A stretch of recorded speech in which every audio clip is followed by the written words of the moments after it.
जब से president Trump इस बारी पावर में आए हैं, बहुत उनके ऊपर विवाद चल रहा है। कुछ लोग उनके मीम्स बनाते हैं कि उनको कुछ समझ ही नहीं है वो वर्ल्ड में क्या कर रहे हैं। कल उन्होंने गुस्से में कहा ईरान इजराइल क्या कर रहा है, even they do not know. उन्होंने साथ में इसकी एक गाली भी दी, उसके ऊपर अलग मीम्स बन गए। लोग मजाक उड़ाते हैं कि कहीं पे वो ईरान को सरेंडर कर रहे हैं, कहीं पे वो इसराइल को सरेंडर कर रहे हैं, और नितिन हायू ही पूरा वर्ल्ड चला रहा है। और ये memes all over the world बन चुके हैं, और उनके देश में भी बहुत मीम्स बनते हैं कि इनको फॉरेन पॉलिसी की कोई समझ ही नहीं है। बहुत बहुत तरह के ये मजाक चलते जा रहे हैं। पर आज हम डिस्कस करने जा रहे हैं कि एक्चुअली डोनाल्ड ट्रंप कर क्या रहे हैं। क्या उनकी एक स्ट्रैटेजी है वो जमीन पे असर ला रही है, या वो डीप स्टेट के एक प्यादे हैं, या वो को समझ ही नहीं है कि फॉरेन अफेयर्स में कैसे डील करना है। क्योंकि द बेस्ट टेस्ट होता है कि जमीन पे क्या एक्शन हुए हैं, और उनके होते होते India Pakistan issue, Ukraine Russia issue, Iran Israel issue, मैं तीनों को इश्यूज बोल रहा हूं क्योंकि तीनों अलग अलग सिचुएशंस हैं।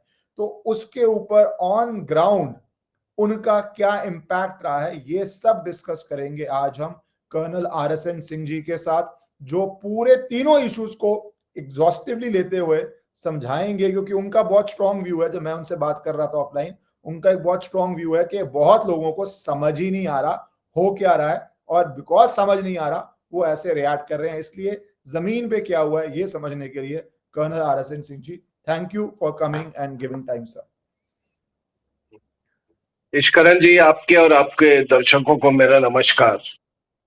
मैंने कल जब आपसे संपर्क किया तो मैं एक्चुअली बहुत फ्रस्ट्रेटेड था, क्योंकि जब मैं कुछ टेलीविजन प्रोग्राम्स में देख रहा था कि जिस तरह से ट्रंप को अंडर अंडर एस्टिमेट तो छोड़िए, रिडिक्यूल जैसे किया जा रहा था, उनका उन पर जोक्स बनाए जा रहे हैं और जिस तरह के तंज कसे जा रहे थे, आई वाज फेड अप। कल एक टाइम्स नाउ पे एक एक्स अमेरिकन एम्बेसडर आए थे और उन्होंने कहा कि he is one of the greatest presidents United States of America has produced. और मैं उस बात से सहमत हूं, और इस पक्ष में मैं अपनी कुछ बातें रखूंगा। बाकी ना मानना मानना वो मैं दर्शकों के ऊपर छोड़ देता हूं, लेकिन शुरुआती में मैं इतना ही कह सकता हूं आपको कि अभी तक ज्यादातर जो अमेरिकन प्रेसिडेंट्स हुए हैं, either they are from the oil mafia, या वो आर्म्स माफिया के हैं, या वो फार्मास्यूटिकल माफिया के से रहे हैं। Obama belong to the pharmaceutical mafia, और कोविड के मामले में ओबामा का जो रोल था वो बहुत कंट्रोवर्शियल है। शक की सुई हमेशा उनकी तरफ जाके अटक जाती है, और ओबामा का जो राइज जो था वो अपने आप में एक बहुत कंट्रोवर्शियल था। आपको मालूम है कि उनके राइज में सऊदी फंडिंग बहुत ज्यादा थी, और उनके जो मिडिल ईस्ट की नीति थी। ये बड़ी हैरान करने वाली बात है कि आज लोग ट्रंप का मजाक उड़ा रहे हैं नोबेल प्राइज को लेके। अरे अपने आप से पूछो ना कि ओबामा को कब मिला था नोबेल प्राइज। मतलब उन्होंने प्रेसिडेंसी एज्यूम किया और नोबेल प्राइज मिल गया। Can you imagine? आज तक आपने सुना ही ये चीज कभी कि एंटीसिपेशन में किसी को प्राइज दिया जाए कि भाई साहब आगे क्या करने वाले। तो भाई साहब ने तो दुनिया को कोविड और क्या क्या नहीं दिया। उन्होंने ओसामा बिन लादेन को लेके फिक्स्ड मैच खेला पाकिस्तान के साथ। उसके बाद उन्होंने, आप बताओ, कि इराक को बॉम्ब किया, सीरिया को बॉम्ब किया, लीबिया को बॉम्ब किया है लोगों से। ISIS, Islamic State was the creation of Obama.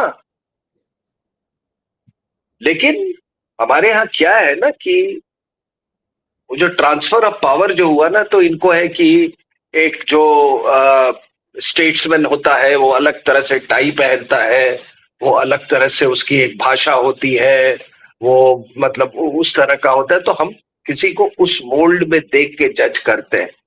And somehow Trump does not fit into that mould. उसका अपना तरीका है। लेकिन आपने कहा कि the proof of test of pudding is in eating, तो हम उस पे हम बात करें। अब उसके पहले क्या था? बाइडेन। Biden sir. उसको मैं बाइडेन, जिसको मैं आर्टिफिशियल इंटेलिजेंस कैरेक्टर समझता हूं मैं। पता ही नहीं चलता था कि वो कह रहा है आर्टिफिशियल इंटेलिजेंस का कोई कैरेक्टर खड़ा कर दिया है, just like our Manmohan Singh. Manmohan Singh के पर्सनैलिटी में कहीं पे वो जैसे था ना, एआई चिप लगा हुआ था, उसी तरह से बाइडेन का था। दोनों में सिमिलैरिटी देखिए। एक one was controlled by Obama Clinton gang, दूसरा वाज कंट्रोल्ड बाय विदेशी महिला। तो उसके बारे में कोई इन लोगों को तकलीफ नहीं दी, तकलीफ नहीं थी। लेकिन ट्रंप का जो मजाक जो उड़ाया जा रहा है, आप देखिए उसने क्या किया आते के साथ, व्हाट ही डिड। अभी तक आपका सबसे बड़ा प्रॉब्लम क्या था, समस्या क्या था भारत को लेके? आपके नेबरहुड में जो जो डर्टी गेम्स खेले जा रहे थे, यूनिस को लाया गया, ये क्या ये सब था? ये सब क्लिंटन का स्क्रिप्ट था। ये सबको मालूम है कि बाइडेन को ओबामा और क्लिंटन चलाते थे, जैसे मैंने कहा। यूनिस को लाके खड़ा कर दिया वहां पे। तो उसने एलन मस्क के साथ मिलके डीप स्टेट पर चोट पहुंचाई, और गहरी चोट पहुंचाई। I won't say that it is completely dismantled, but उसने एक प्रहार किया, और बहुत सख्त प्रहार किया। अभी जो डीप स्टेट है वहां, वो टोटल इम्बैलेंस में। बहुत गुर्दा चाहिए इसके लिए sir. You require a lot of courage, क्योंकि ये डीप स्टेट के जो टेंटिकल्स है और इसका जो रीच है, it has developed over the years. क्योंकि ट्रंप खुद उस डीप स्टेट का विक्टिम रह चुका था, वो ब्लैक लाइव्स मैटर का। तो इसलिए वो जानता था कि वो कौन से गंदे गेम खेल रहे हैं अपने देश में और दुनिया भर में। दूसरा, मैं कुछ एग्जांपल्स आपको देता हूं। अमेरिकन यूनिवर्सिटीज को उसने किया कि भाई यहां पे फंडिंग आपको। क्या अमेरिकन यूनिवर्सिटीज भारत के हक में काम कर रहे हैं? आपके यहां जितने छटे हुए बदमाश हैं, जो अर्बन नक्सल्स हैं, और आपके भी प्रोफेशन में बहुत सारे ऐसे हैं, दे आर, ठीक है ना, ये सब नालायक अपनी गंदी शिक्षा वहीं से प्राप्त करके आए हैं। कोई हार्वर्ड से, कोई प्रिंसटन यूनिवर्सिटी से, कोई। आप पढ़ने लिखने गए हैं ना साहब, वो तो सही बोलता है। तुम पढ़ने लिखने आए हो कि तुम यहां पर वो एक्टिविज्म करने आए? तो उसने कहा कि हम फंड नहीं देंगे। भाई फंड तो नॉलेज गेन करने के लिए दिया जाता है ना, नॉट फॉर एक्टिविज्म। तो वो उसको उस पर उसने प्रहार किया। और उसके बाद से आप देखें तो ये दो एग्जांपल्स तो मैं अब अभी के बता रहा हूं सर। अपने पहले टर्म में उसने एक Tibet policy and support bill act 2020 उसने अपने उसमें लाया था कांग्रेस में। It was a bipartisan support से वो बिल पास हो गया था। Now what does that bill से? वो बिल कहता है कि जो अगला दलाई लामा होगा उसको चुनने का एक्सक्लूसिव हक जो है वो प्रेजेंट दलाई लामा का है। अगर चाइना अपना लामा फॉइस्ट करने की कोशिश करता है तो चाइना पे सैंक्शंस लगाया जाएगा। ये कितनी बड़ी बात है, ठीक है ना। नॉट ओनली दैट, चाइना के एसेट्स फ्रीज कर दिए जाएंगे और चाइनीज का अमेरिका में घुसना बैन हो जाएगा, उनका एंट्री बैन हो जाएगा। और आपको क्या चाहिए साहब?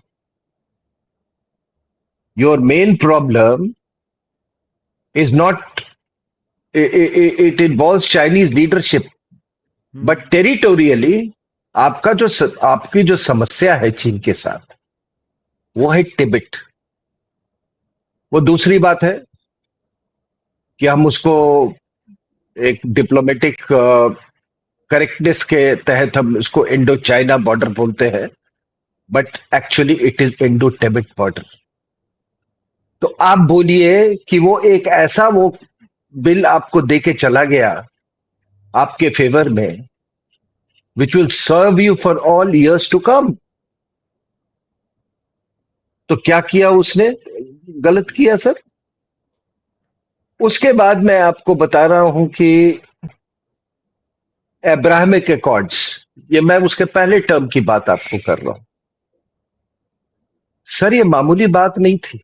सर चाइना पे मैं अगर एक लाइन सिर्फ जोड़ना चाहूंगा यहाँ पे, अगर आपकी परमिशन हो तो, कि बिफोर प्रेसिडेंट ट्रम्प केम, अगर आप उनके ओपिनियन पोल्स देखो, यूएस के अंदर कोई चाइना को थ्रेट मानता ही नहीं था। उनकी सारी ये थी कि दे आर फ्रेंड्स, हमारी मैन्युफैक्चरिंग वहां हो रही है, हमारे एलाय हैं, और वो पूरा रशिया पे ही फोकस था। It is only president Trump's campaign in 2016 जहां पे उन्होंने बोला कि भाई हमारी सारी जॉब्स तो चाइना जा रही हैं। वो पूरे पब्लिक कॉन्शियंस में जो एक प्रेसिडेंट का बुली पुलपिट कहते हैं, बड़ा लाउड स्पीकर होता है, उससे चाइना एज अ थ्रेट, आप 2016 से पहले आर्टिकल्स पढ़िए यूएस के अंदर, या पब्लिक ओपिनियन पोल्स के जो हैं, बिगेस्ट थ्रेट कौन से नेशन को मानते हैं यूएस की जनता, उसमें China is not at any level. वो सारा अभी भी रशिया पे फोकस था। वो भी एक चेंज सर, अगर हमारे भले उनका जो भी पॉलिसी बिल्कुल बिल्कुल बिल्कुल बिल्कुल बिल्कुल। तो चाइना से बैलेंस के लिए आपको इंडिया के साथ कुछ करना पड़ेगा। जी बिल्कुल, आपने सही फरमाया कि मैं आपको एक बता दूं, डेमोक्रेट्स और रिपब्लिकन्स में ये एक अंतर देखा गया है कि जब भी डेमोक्रेट्स पावर में आते हैं वहां पे, so they treat Russia as the biggest threat, और रिपब्लिकन्स जो है उनका फोकस चाइना की तरफ होता है, क्योंकि रिपब्लिकन्स का मानना है कि सारे जॉब्स चुरा के ले गए, सारे टेक्निकल नो हाउ चुरा के ले गए, सारी अनफेयर ट्रेड प्रैक्टिसेस में वो ये कर रहे हैं। तो ये रिपब्लिकन्स की सोच है और ओबामा की भी सोच है। और उसके तहत अगर वो कहता है कि भाई हम जॉब्स लाएंगे अमेरिका में, तो आपको क्यों तकलीफ होती है? अब वो whether it works out, how much it works out, that is a different issue all together. आप एक्चुअली हिंदुस्तानियों को ये चिंता होने लगी कि मेरे नालायक बच्चों का क्या होगा, ठीक है ना। अगर if America becomes inward looking in many ways, तो अब्राहमिक अकॉर्ड्स का मैं बात कर रहा हूं कि ये देखिए, ये this was initiated by Trump. अब ये अपने आप में एक इतना मैं इवोकेटिव इशू है अब्राहमिक अकॉर्ड जो है। क्या है सर, ये आपके लोगों को समझने की इसकी जरूरत है कि ऑल इब्राहिमिक जो ये मजहब है, वो क्रिश्चियनिटी, जुडाइज्म और इस्लाम, ये तीनों वहीं से पैदा हुए। इनका एक ओरिजिन जो था इनका अब्राहम से होता है। So that is why they are called Abrahamic religions. Abrahamic religions ये का मानना है कि भैया दुनिया में एक ही पूजनीय सिंबल है, गॉड है, जो भी है, बाकी सब जो भी उस फोल्ड के बाहर में है वो ट्रू, मतलब वो ट्रू ह्यूमन बीइंग नहीं है, ठीक है। वो बहुत काबिल ह्यूमन बीइंग हो सकता है, लेकिन वो not a true human being in the real sense. तो ये एक इन तीनों में कॉमनैलिटी है। ये इब्राहिमिक रिलीजन्स जो है या मजहब कहिए, ये आपस में इनका हमेशा से द्वंद रहा है। जेरूसलम में कितने हमले हुए, रोमन्स ने हमला किया, फिर क्रिश्चियंस क्रूसेड्स। ने हमला किया, क्रूसेड्स हुए। तो ये अब्राहमिक जो ये फिशर्स जो है इनके बीच में, वो आज से नहीं, वो सेंचुरीज से। एंड दैट ओनली, उसी बैकड्रॉप में ये जो आज का अब इजराइल का क्रिएशन हुआ, और उसके बाद से इन लोगों ने कहा कि अरे इतने साल के बाद यहूदी फिर यहां पर आ गए, ये कैसे आ सकते हैं। तो वो जो क्रूसेड्स वाला जो एक संस्कृति था, एक जो सोच थी, वो कहीं न कहीं इनके जहन में थी। इस दुश्मनी ने पता नहीं दुनिया में कितना कहर ढाया ढाया है। हम भी उसके विक्टिम रहे हैं, पूरी दुनिया उसकी विक्टिम रही है। सेकेंड वर्ल्ड वॉर का एक बहुत बड़ा कारण भी ये था। यू सी, जो जेनोसाइड हुआ था जूस का, वो एक कारण था ना सर। तो जब इतना बड़ा ऐसी नो एंट्रेंच्ड हेट्रेड हो एक दूसरे के लिए, ऐसी एनिमोसिटी हो, ऐसी बिटरनेस हो, तो something which was appeared unbridgeable, here is a man who came, और इसने ब्रिज बनाने की वो कर दी, शुरुआत कर दी, और सक्सेसफुल भी रहा। अब्राहम अकॉर्ड्स किसने साइन किया सर? इजराइल के साथ यूएई ने साइन किया पहले, बहरीन ने साइन किया, उसके बाद में मोरक्को ने साइन किया, और सूडान ने साइन किया। तो ये कितनी कितनी बड़ी अचीवमेंट थी ये। अब मैं आपके दर्शकों को बता दूं कि ये अब्राहमिक अकॉर्ड क्यों और इतना इंपॉर्टेंट है। थोड़ा मैं बैकग्राउंड इसमें बताना जरूरी होगा कि आपको मालूम है कि 1948 में दुनिया में दो देश बनाए गए। एक 47, sorry, after second world war, एक पाकिस्तान और एक इजराइल। पाकिस्तान बनाया गया सोवियत थ्रेट सोवियत थ्रेट को केटर करने के लिए। Artificial state was created.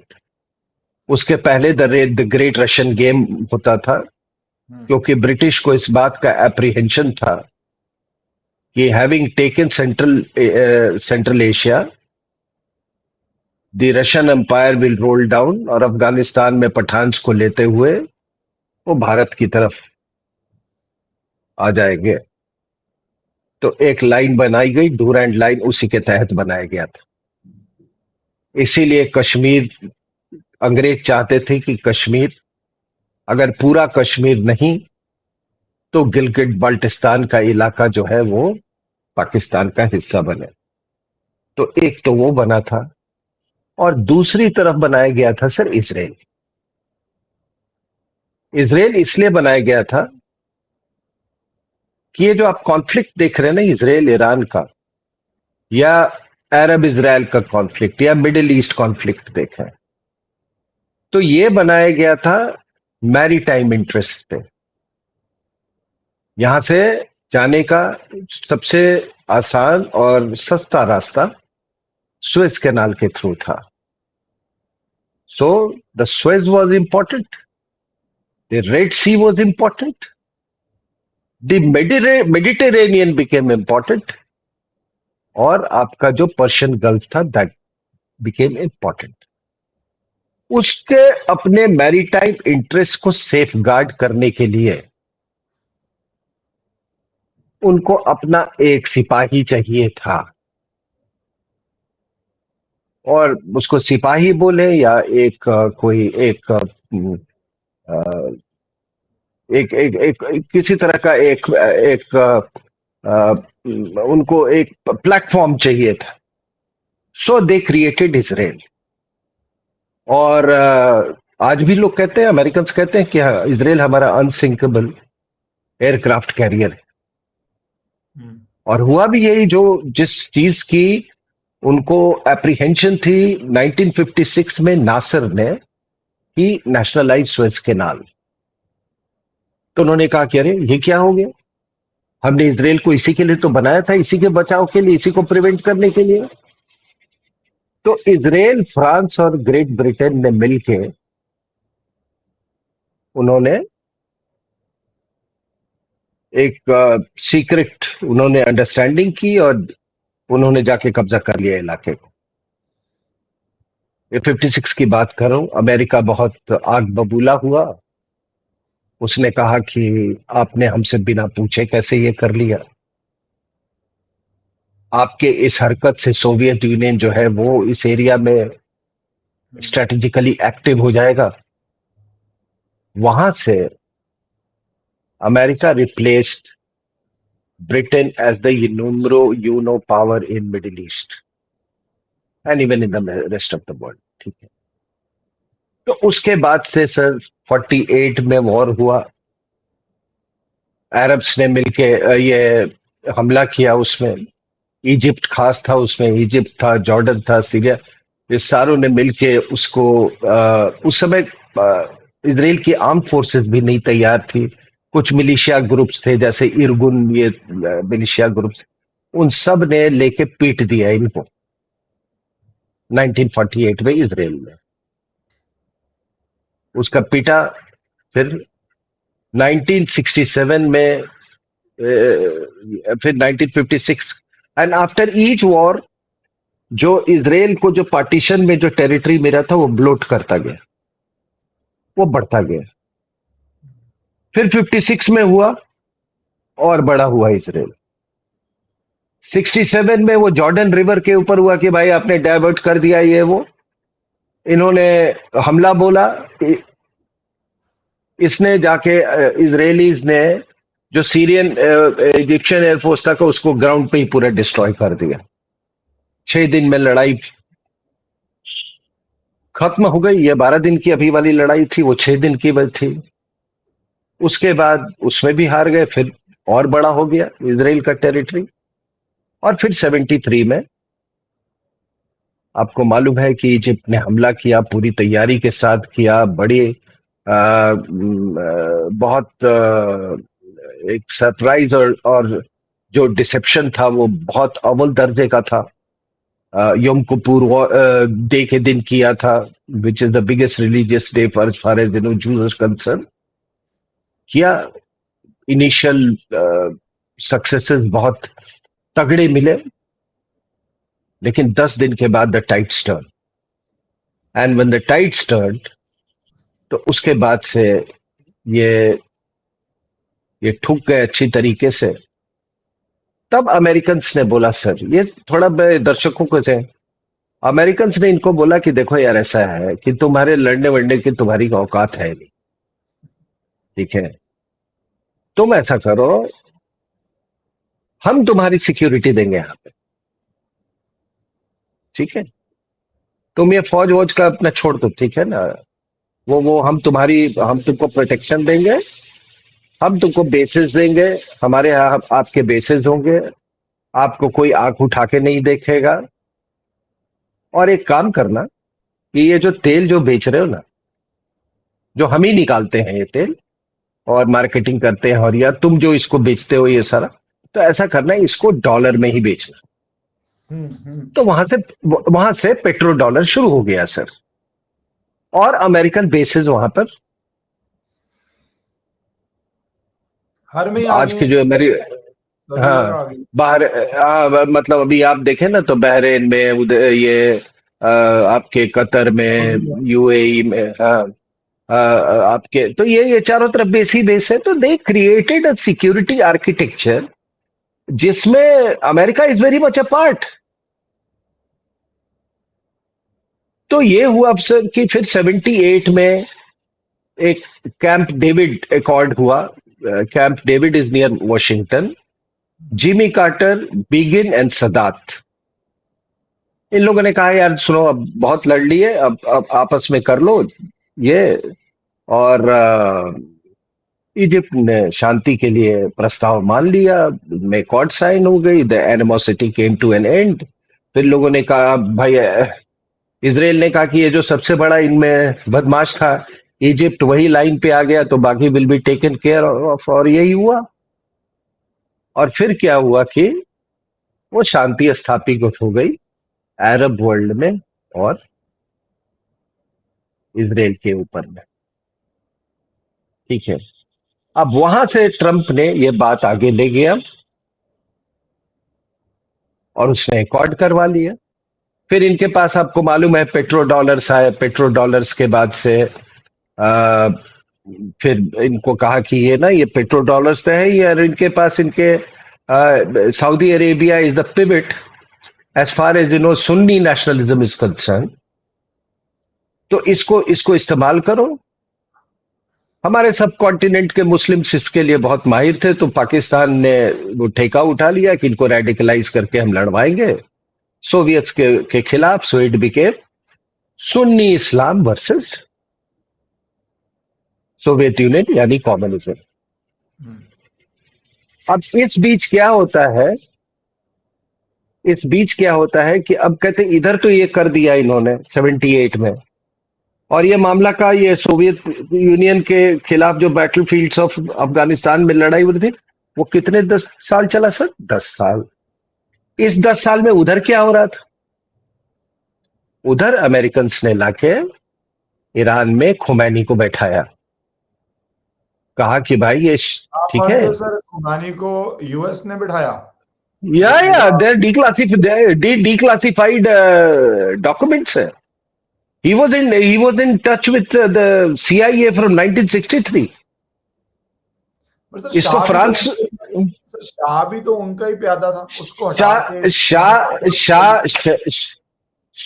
Shah के साथ प्रॉब्लम क्या हो गया था? Yes, he was there man and very very closely aligned, but he was becoming very very unpopular for many reasons। ठीक है ना? और ये अंडरग्राउंड क्रांति तो चला ही रहा था ये फ्रांस, और लेकिन ये बेस्ड कहाँ था? ये फ्रांस में था। आज भी इसका भतीजा जो है खमैनी का, वो फ्रांस में है। तो वहां से इसको लाया गया यहाँ पे। तो अमेरिकन ने कहा कि see it is time for Shah to go. हाँ, लेकिन उसको एक ठीक एग्जिट दे दो और इसको ले आओ, ये ऐसे भी कोई प्रॉब्लम क्रिएट करेगा नहीं, ये है थोड़ा इस्लामिस्ट है, हम डील कर लेंगे इसके साथ। तो उन्होंने इसको लाया। तो जो ये 10 साल जो ये आपके अफगानिस्तान के बैटल फील्ड्स में हो रहा था, उस 10 साल में उसको इराक से लड़वाया है इन्होंने, कि ताकि इधर जो, अगर आप मैप देखेंगे मिडिल ईस्ट का, तो मैं बात कर रहा हूं अभी नदन हाफ का। सदर्न हाफ में ये पूरा अरब वर्ल्ड जिसकी बात किया, सऊदी अरेबिया इजिप्ट, ये वो मतलब ये मैं लोअर हाफ का बात कर रहा हूँ। ऊपर में उसने फिर वो इराक से लड़वाया उसको। और सबसे बड़ी बात है कि अमेरिका जो है ईरान को वेपन्स भी सप्लाई कर रहा था। किसके थ्रू? इजराइल के through. Can you believe it?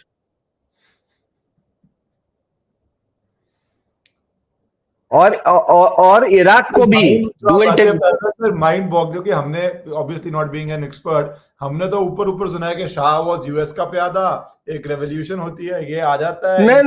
नहीं सर, ये था सर। ये उन्होंने, अच्छा आपको मालूम है कि जो ये अमेरिकन वेपन्स जो इजराइल के थ्रू जा रहा था, उसके एवज में खमैनी ने क्या किया? Khomeini gave the entire intelligence of Iraqi Osirak reactor, nuclear reactor, जो कि इजराइल ने जाके बॉम्ब किया। ठीक है सर? तो ये ईरान को ये को भी सप्लाई कर रहे थे और इराक को भी सप्लाई कर रहा था, ताकि this part does not interfere with what is happening against Soviet Union हाँ, क्योंकि इनका उस समय मेन मकसद था to to dismantle Soviet Union, and they were successful. उसको मेरे पास मेरे लाइब्रेरी में एक ब्रेजनेस्की की किताब है, वो the national adviser to Jimmy Carter, ठीक है ना। तो जिमी कार्टर को जब सोवियत यूनियन को प्रोवोक किया and it when it attacked Afghanistan,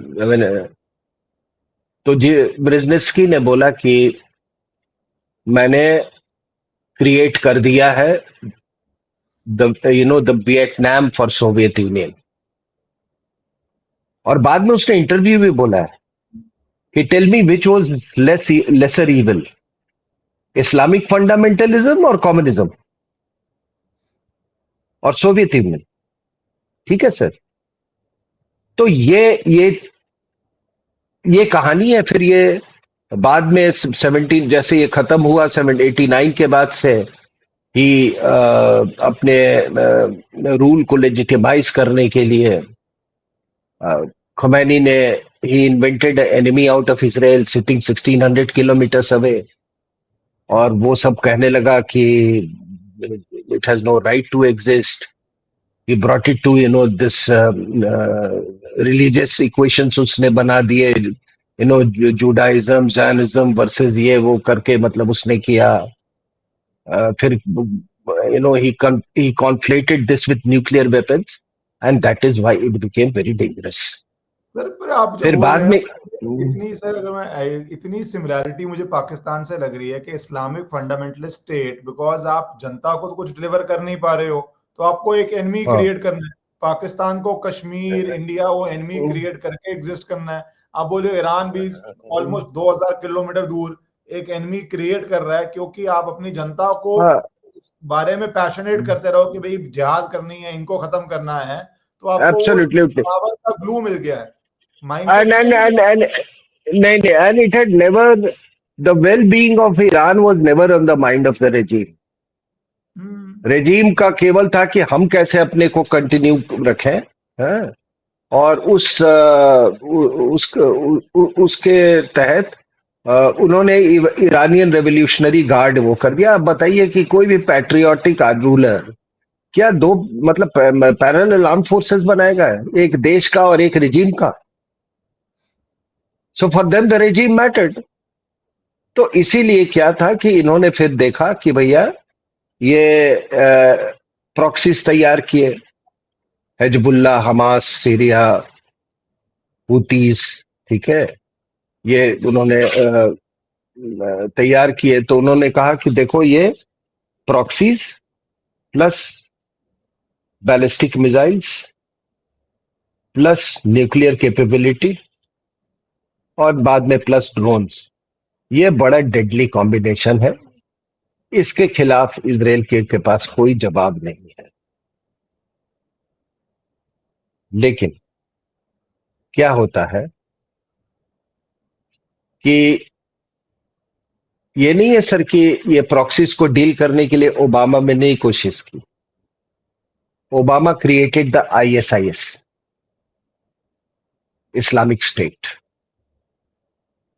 ठीक है ना, एक कैलिफेट बनाने की कोशिश की। और what was Islamic State? Islamic State was nothing but Al Qaeda in Iraq. It morphed at the behest of Obama into ISIS, ठीक है। अब वो रशियंस थे, उनके सीरिया में बेस था, कहा अच्छा अच्छा, बड़ा ये तो बड़ा डेंजरस है, ये वो अमेरिका भी ऊपर ऊपर तो कह देता बड़ा डेंजर, कहते हम भी इसको बम्बार्ड करते हैं। सीरिया में बेस था रशियंस का, वो भी किया उन्होंने। तो ओबामा का प्लान फेल कर गया। लेकिन आप देखिए कि ट्रंप के आने के बाद और उसके कुछ पहले से कितना सिस्टमेटिकली सब कुछ हुआ। और न्यूक्लियर वेपन्स का तो खतरा था ही भाई। जो इंटेलिजेंस रिपोर्ट्स जो आए थे, it said that they have reached almost 83% ये रिफाइनमेंट लेवल जो आपका है यूरेनियम का enrichment. They were just 2 weeks away.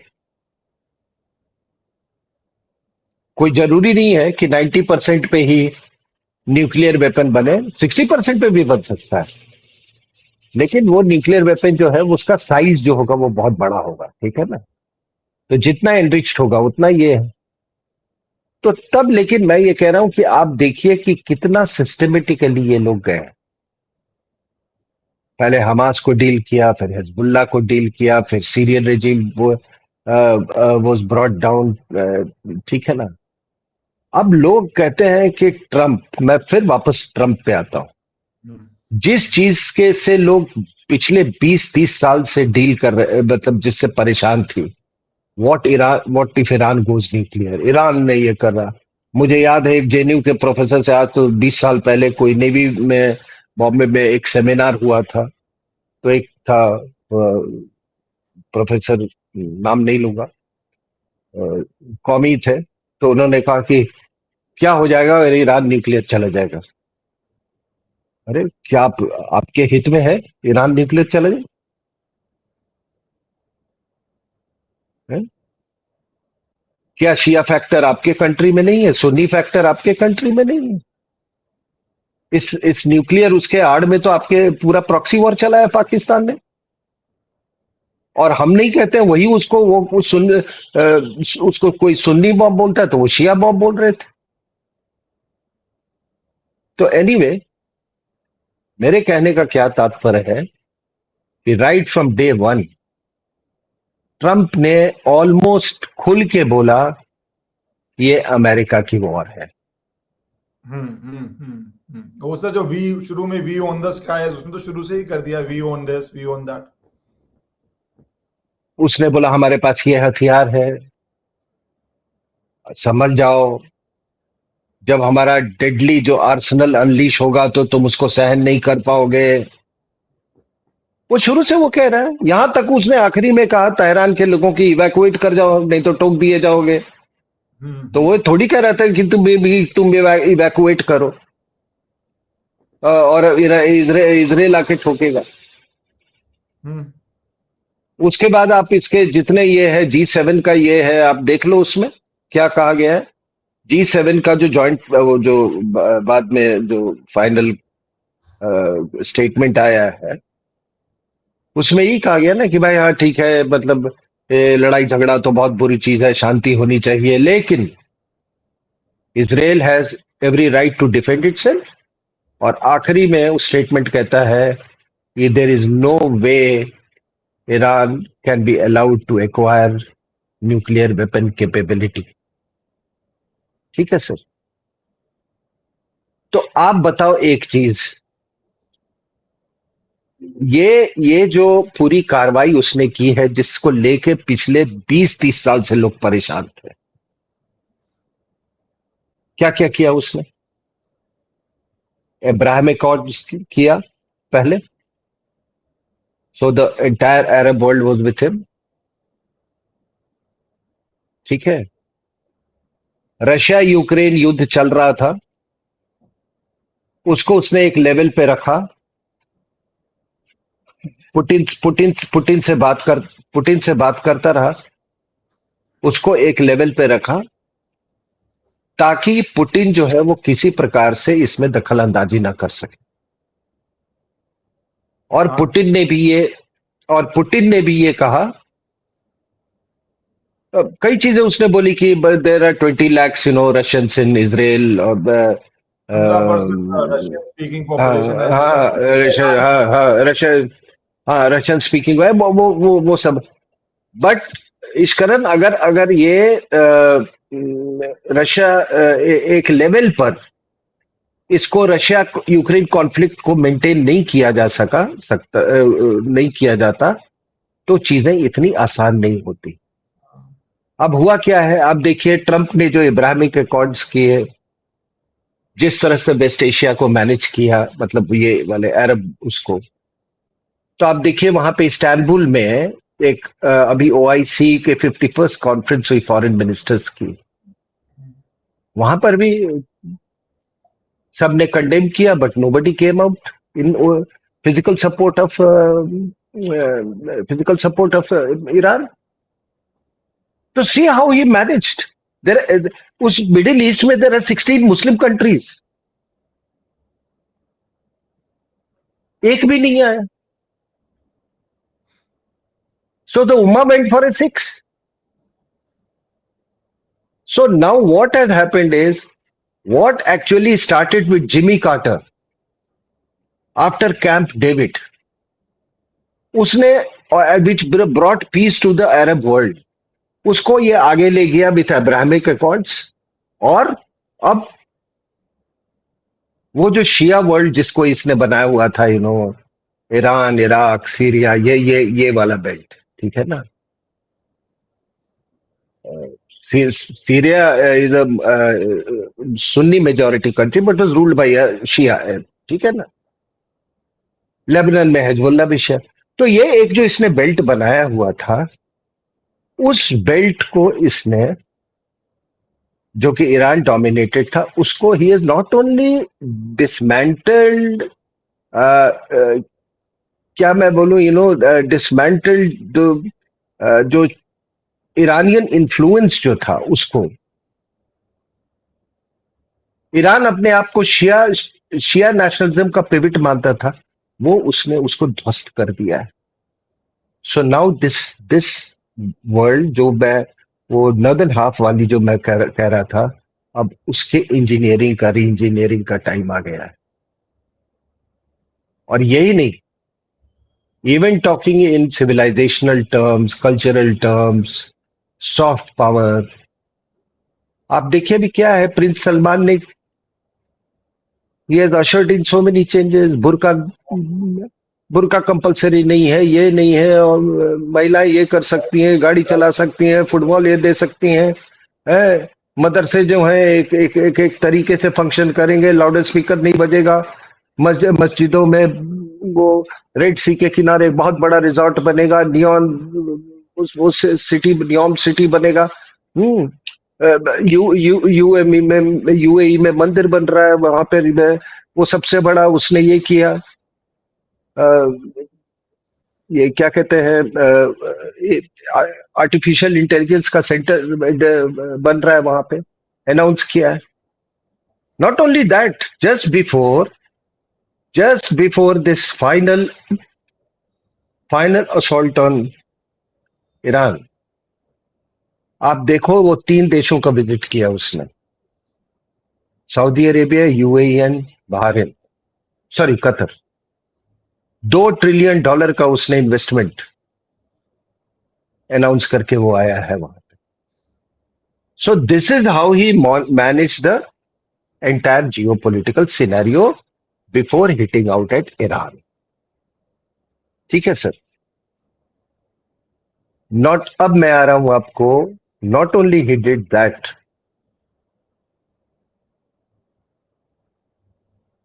जब जेडी वैंस यहां पे इंडिया विजिट में था, तो आपने इंडस वाटर ट्रीटी को सस्पेंड किया.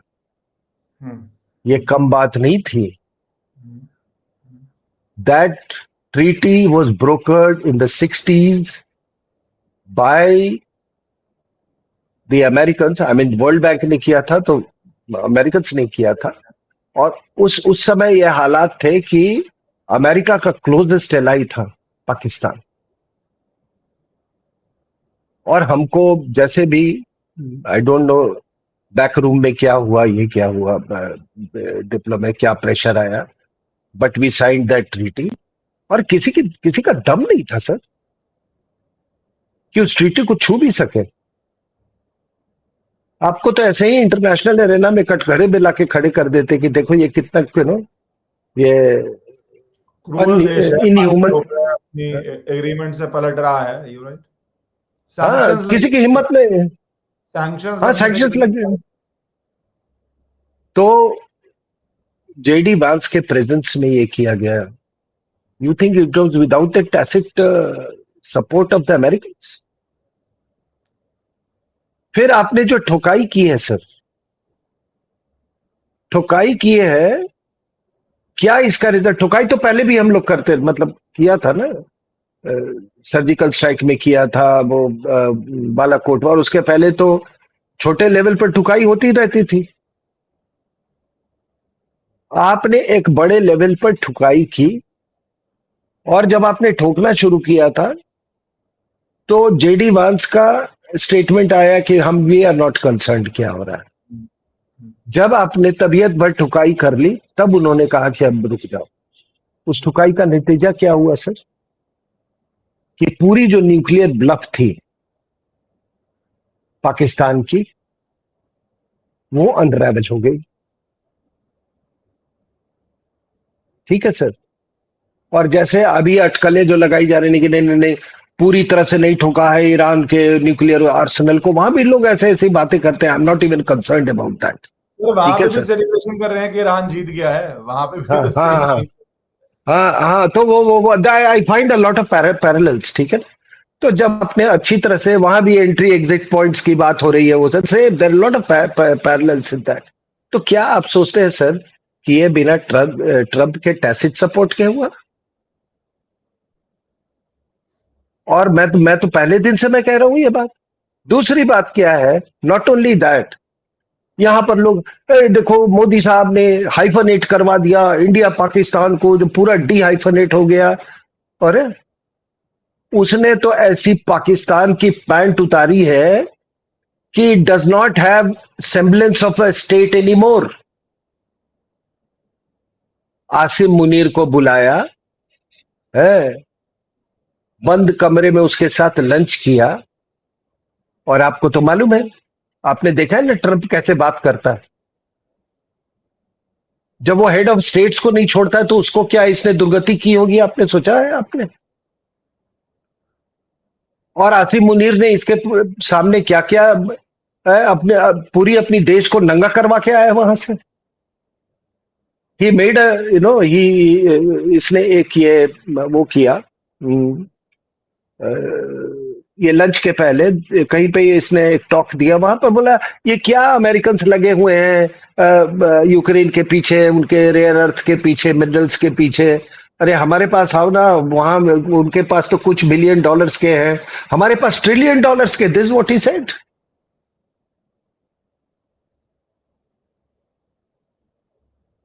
और अप्रैल के महीने में कोई 2-3 डेलीगेशन आए थे sir, including a congressional delegation. Yeah, even when things between India and Pakistan were just heating up, और वो सब मिनरल रिलेटेड। तो आपने पाकिस्तान को तो उसने मतलब मैं उसने कहीं का नहीं छोड़ा, ठोका, अच्छे से ठुकवाया। और फिर कहता है कि भैया अब देखो यार, अब चलो अब बैठते हैं, मिनरल मिनरल की बात कर देते हैं। वो बोला होगा उसको कि तेरे को ऐसे छेड़ दोगे ना तो तेरे को ऐसे ही देख, तेरा देश ही तुझे नोच के they will lynch you to your destination. दूसरा सर, पूरी पॉलिटिकल लीडरशिप को वाइप आउट कर दिया। अगर एक head of state instead of शारी एक आर्मी को मना रहा है, तो आपने बेसिकली वहां पे पॉलिटिकल लीडरशिप। दैट स्टेट, मैं बोला ना कि it has no semblance of a state anymore. मतलब उनको बिल्कुल पिग्मी बना के छोड़ दिया है इसने। तो हाइफनेशन तो उसने उसने अच्छा, इसमें आप देखो कि इस पूरे ईरान वाले अटैक में, या जो जो भी इसमें पाकिस्तान के से जो भारत का ये हुआ एंगेजमेंट हुआ, इसमें सबसे बड़ा लूजर तो चाइना है sir. See what he has done to the Chinese. सारी जो वो थी ना, वो उनकी जो बलून थी, वो चाइनीज, ये चाइनीज, वो Chinese, hypersonic missile Chinese are just going to, मतलब वो दूसरे यूनिवर्स में अब जाने वाले हैं चाइना। सब पंक्चर हो गया। Suddenly he has made the Chinese look so small.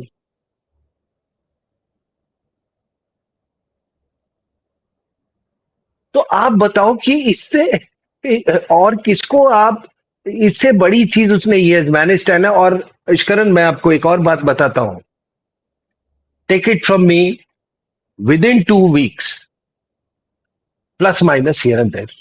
ठीक है, I am not a soothsayer, but 2-3 हफ्ते में आप देखोगे कि ये रशिया यूक्रेन वाला भी, ये they will agree to some kind of, what you call a ceasefire or some kind of an agreement. तो आप पूरे जियोपॉलिटिकल लैंडस्केप पे देख लो, आप ये छोड़ो, did any American president talk about the Arctic? Look at this man, he was so clear. भाई आप अगर देखें, आर्टिक मेल्ट कर गया है, there are more than a dozen of ये रशियंस डोमिनेट कर रहे हैं उसको। अगर आप ग्लोब ले लो तो ग्लोब के ऊपर से तो डिस्टेंस बहुत कम हो जाते हैं ना सर। अगर आप चाइना से, आप मान लीजिए चाइना से जाते हो और वो आर्टिक उससे ओशन से निकलना चाहते हो, so the distance between China and this is nothing, just as between Russia and अगर आर्टिक सर्कल से जाओ तो रशिया अमेरिका में क्या डिस्टेंस है अलास्का के थ्रू। हाइपोथेटिकली स्पीकिंग, अगर बर्फ जब जमी होती है, you can walk through, hypothetically speaking. ठीक है सर, तो he is the first man to talk about that, और उसका नेक्स्ट फोकस वहीं पे रहेगा सर। और जब पूरा मिडिल ईस्ट बदलेगा सर, उसने ये लोअर हाफ को बदल दिया, अब दूसरा हाफ जो है, I am very sure that will also go the same way as Saudis और यूए इज गोइंग। तो हमारे लिए तो अच्छा है ना सर। अब बाकी ये छोड़ो, अमेरिकन बहुत बदमाश होते हैं, ये होते हैं, उनका वो तो किसी के नहीं है, अपने बाप के भी नहीं। अरे कौन किसके बाप का होता है यार, इंटरनेशनल रिलेशंस में ये सब नहीं होता है। हर कंट्री का अपना एक मेक होता है, you have to deal with that country in that way. You can't trust, it is, being enemy with America is, bad, but being a friend is even worse. All those dialogues अपनी जगह पे हैं. But I am judging this man as an American, as the president of America, who is focused on America and the geopolitical changes that he has brought. How it impacts on India. अभी आप बताओ कि अगर Abrahamic accords नहीं होता, तो आपने पढ़ा एक ITU2, यानी कि India, Israel, UAE and US, ये एक ग्रुपिंग बना है। अगर इब्राहिमिक अकॉर्ड नहीं होता तो ये कभी पॉसिबल था? इसको लोग वेस्ट एशिया का क्वाड भी बोल रहे हैं, जैसे इंडो पैसिफिक का वो क्वाड है ना, ठीक है, इंडिया, जापान, यूएस, ऑस्ट्रेलिया, ठीक है, वो जो क्वाड है, उस तरह से इसको west, was it possible without Abrahamic accords? और उसके बाद एंड फाइनली ये जो India Middle East Europe economic corridor है, जिसके पार्टनर्स हैं आपके US, Saudi Arabia, UAE, France, Germany, Italy and the European Union and of course Israel. Was it possible? इसमें तो ये पूरी जंग जो हो रही है, इसमें एक BRI बहुत बड़ा फैक्टर है। What happens to the Belt Road Initiative? What happens to जो चाइना पाकिस्तान इकोनॉमिक कॉरिडोर? आपने देखो, इसने एक उससे कितने चीजों को इसने किल किया है, ये टारगेट किया है। बहुत जिस तरह आपने ना डिटेल में सारा ये किया है, क्योंकि बेसिकली सोशल मीडिया पे लोग इसकी लैंग्वेज देख रहे हैं या सोच रहे हैं, सुबह कुछ बोलता है, दोपहर को कुछ बोलता है, शाम को कुछ बोलता है, और उसके मीम्स बना रहे हैं। बट अगर आप जियो स्ट्रेटेजिक आइलैंड से देखें तो आप बोल रहे हैं इसने तो पूरा जियो पोजीशनिंग ही सबकी चेंज कर दी है, चाइना की भी, ईरान की भी, इजराइल की भी, पाकिस्तान की भी, बांग्लादेश की भी। तो पूरा मैप को ही एक तरह से he is remaking it as the president of US in a mode जिसमें भारत का इंसिडेंटल भला हो रहा, कर तो अपने रह रहा है, पर हमारा भी फायदा है इसमें। तो वो पूरा ये तो जीनियस लेवल रीजिगिंग कर रहा है सर, फिर उस तरह से। नहीं, वही मैं कह रहा हूँ, just don't go by the way person उसका डिमीनर क्या है, ये क्या है, आपके टेम्पलेट में कोई ना फिट करे तो वो आपका प्रॉब्लम है। बट मैं तो अमेरिकन एम्बेसडर से बिल्कुल सहमत हूँ। जो एक्स एम्बेसडर जो टाइम्स नाउ पे बोला कि the greatest of all presidents that United States had, I totally agree with him and I am fed up, I was fed up actually, कि तुम्हारे लिए इतना अच्छा इतना अच्छा सब कुछ कर गया है वो है? और तुम फिर भी वो सर इंडस वाटर करने के बाद अब बोल रहे हैं गंगा वाटर ट्रीटी जो बांग्लादेश से इंडिया से उसको भी हमें देखना पड़ेगा, कैसे बिल्कुल नेगोशिएट करना है, क्या करना है। 30 साल की जगह 10-15 साल कर रहे हैं हम, तो वहां पे भी इंडिया बिकॉज इंडस कर पाया है, यहाँ पे भी इम्पोर्टेंट होके अब इंडिया बांग्लादेश से भी इस तरह कर रहा है। सर ये आप एक ना बॉडी लैंग्वेज, आपकी अप्रोच, एटीट्यूड, ये भी एक बहुत बड़ी चीज होती है। मोदी साहब को बोला why don't you come over for dinner, ना बोला नहीं मैं नहीं आता, खत्म बात। क्या ये संभव था पहले? और वही नहीं, फिर डंके की चोट पे मोदी साहब ने कहा भी उड़ीसा में कि यहाँ ना मेरे लिए बहुत ज्यादा इंपॉर्टेंट था। यहाँ तो पहले अमेरिकन एम्बेसडर जाते थे ना तो प्राइम मिनिस्टर लोग ये हो जाते थे। ठीक है सर, तो ये देखिए and look at the, it's absolutely brilliant. आप देखो मोदी साहब, the bonhomie he enjoys with Putin and the bonhomie he enjoys with Trump and many other leaders of the world, especially you know the heads of state, the head of states of the Gulf countries, और वही Putin का भी है। He has excellent rapport with Putin। Sir एक घंटा ऐसी थोड़ी कोई बात करता है यार।